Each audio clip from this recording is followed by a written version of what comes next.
2.5 years ago, I got what I thought was my dream job. If I had to work, it was in the hospitality industry, which I'd worked in for, about 5 years prior to that.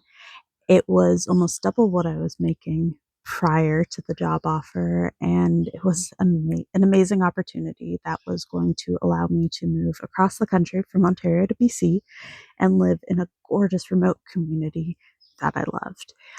On all expenses paid for the move to, which was truly amazing.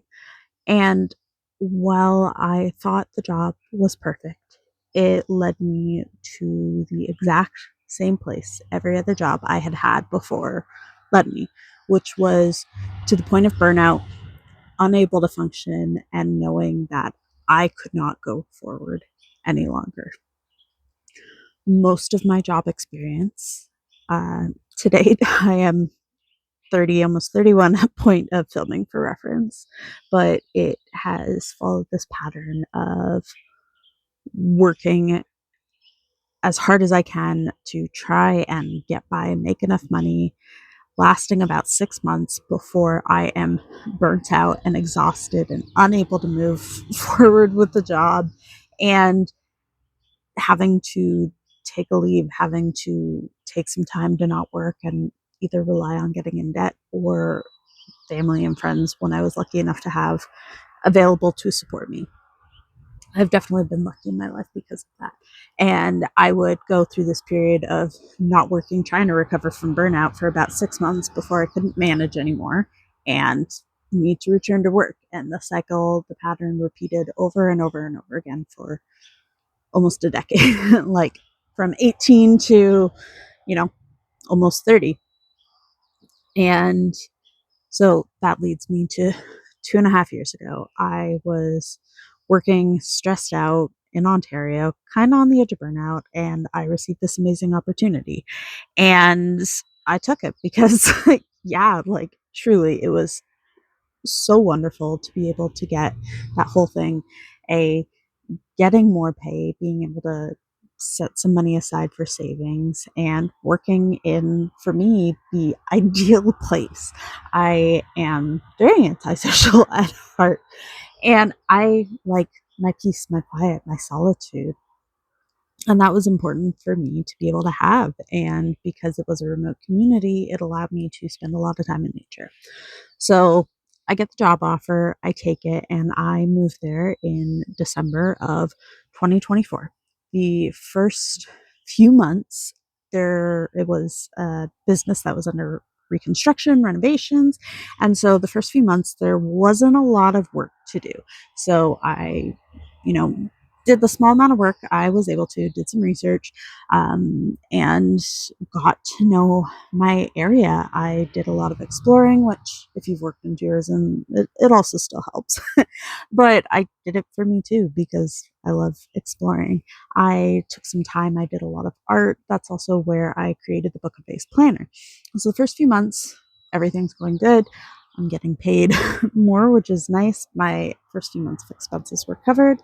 And then work happens. Slow at first, but it does start to pick up and leave me getting a little bit busier. But at this point, I was managing. Fast forward to 6 months into the job, I have been working full time hours, sometimes a little bit plus, for 3 months. And I am starting to get a little bit tired, but I'm managing. I get a promotion, which amazing, pay raise. I'm doing better on paper. Everything looks good. But 3 months into that promotion, and I cannot manage. I cannot cope. I am recognizing and noticing those signs and the patterns of burnout. Like, I'm working constantly. I even take a week off of work and it still doesn't help. I'm still feeling just as exhausted and drained. This goes on until probably about October, and I find myself continuously getting worse and not doing well. For reference, like January when I moved there to October when my boss and I came to the conclusion that I needed to take a step back. It was a mutual decision. We put me on a role that had less responsibilities. It was a lot less pressure. I saw a lot fewer people. I was working overnights, and it made things a bit more peaceful. We both had hopes that it would work, it would help, and unfortunately, it didn't really solve the issue. By December, I was not functioning. It was not good. It was not pretty. I was struggling hard, and could not, I couldn't take it. I couldn't handle it. I was having panic attacks at work. I was crying in the bathroom. I was barely holding on, just praying I could make it through another day. And it wasn't good. And I came to the conclusion that even for the extra pay, even for living in my dream place and, you know, having a job where I didn't see many people anymore. I did have time to do some art at work, which helped a little, but even then, it just didn't work.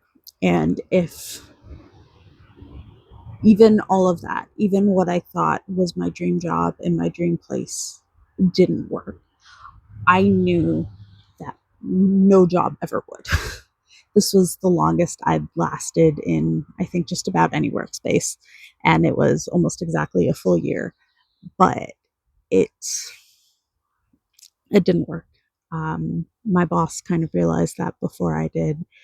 And I was given the option to um, leave work and get, I don't know what the actual phrasing was, but basically get fired because there wasn't enough work seasonally, which was true. The business had to cut back its hours as well, and I took the opportunity.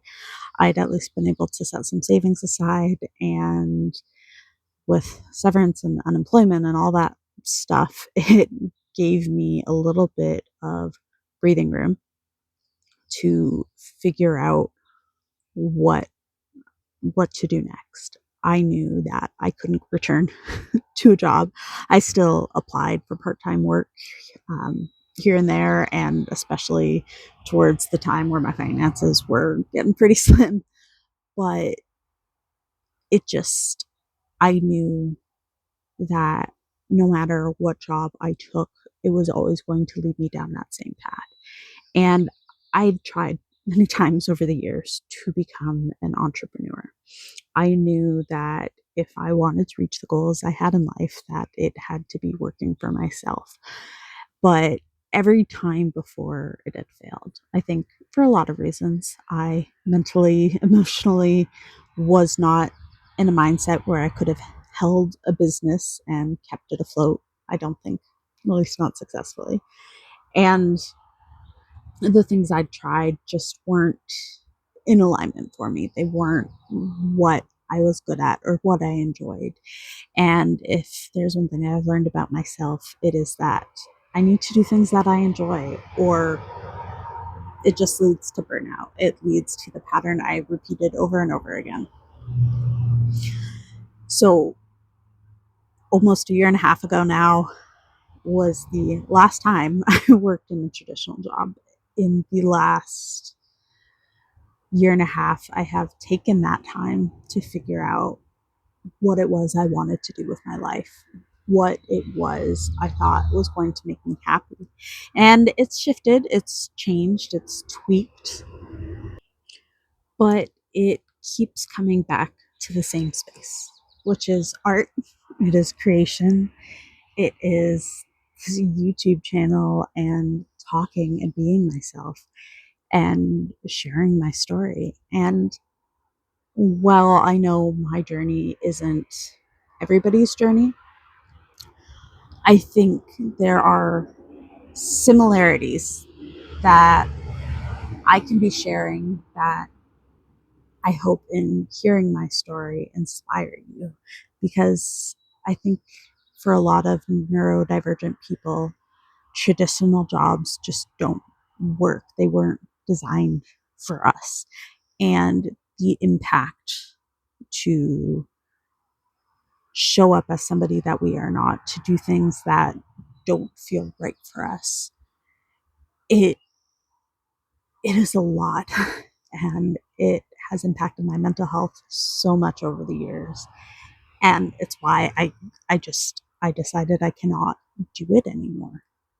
And because of all this planning and learning and understanding of myself, I was able to get into an entrepreneurship program this year, which is truly amazing because it helps give me that extra support. It helps give me that extra guidance and like an extra hand and a little bit of financial coverage to cover my expenses as I get my business off the ground. And I am so grateful for that. If that is, as well, just side note, something you want to know more about, I am in BC myself, British Columbia, Canada, where I've been able to get into the program here, though I know there are other programs similar. I know my dad did one in Ontario. I didn't know until after I got into it, but that's a different story. But anyways, if you do want to know more about that, like let me know, and I'm happy to talk about the process and where it is and all that jazz. But back to the main point. I know traditional jobs are not for everybody. They're not for a lot of people, and with big companies the way they are right now and AI taking over so many jobs and roles and positions, I think it is important for most people, not everybody, but most people to chase, you know, self-employment and things that truly make them feel good, whether it is to be able to just drop down to part-time or whether it's to work for yourself fully and be able to do that. I think it really is, it can be a game changer. And through that journey, you also see a lot of personal growth. And I know not everybody is always ready for that. But sometimes when you decide to follow your passions, that ball just kind of starts rolling. I am grateful that I am here today. I am grateful that I get to do my art and these things that I enjoy. And I truly hope that in sharing my story, I've inspired you to take a step further. Thank you for being here. I appreciate you, and I'll see you in the next one.